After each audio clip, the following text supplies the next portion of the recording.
बोला बोला शेरा वाली मैया की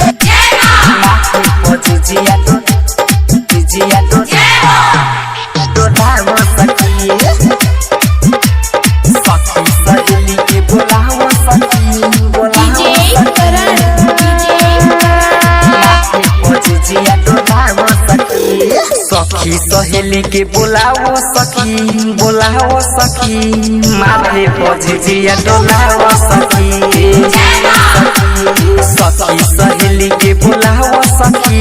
बोलाओ सखी माथे पजिया डोलाओ सखी नेहवा के दीदी के बोलाओ सखी बोलाओ सखी नेहवा के दीदी के बोलाओ सखी माथे पजिया डोलाओ सखी सखी सहेली के बोलाओ सखी माथे पजिया डोलाओ सखी पजिया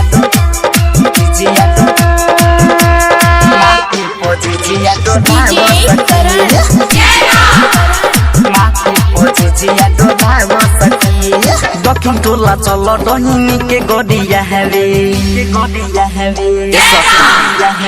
दक्षिण टोला चल डहिनी के गडिया रे हमनी बजा तो तुम बाबा मारे हमनी पडहिनी के नजर माया है जदि देवी माई के कृपा हो जाए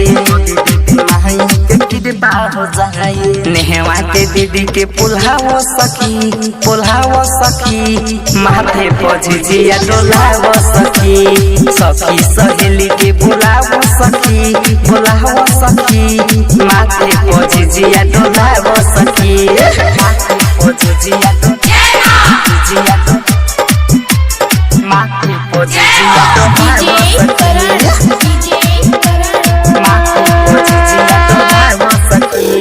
बिगन विधाता सखी साथे आइल बाटे ए सखी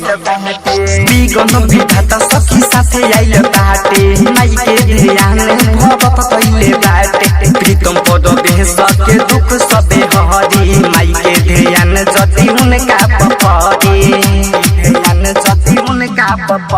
सखी सहेली के बोलाओ सखी माथे पजिया डोलाओ सखी सहेली के बोलाओ सखी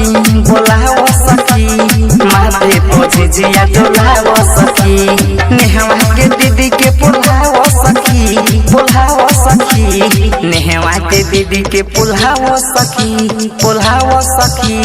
माथे पजिया डोलाओ सखी। प्रीतम रिकॉर्डिंग स्टूडियो शीतलपुर, नेपाल।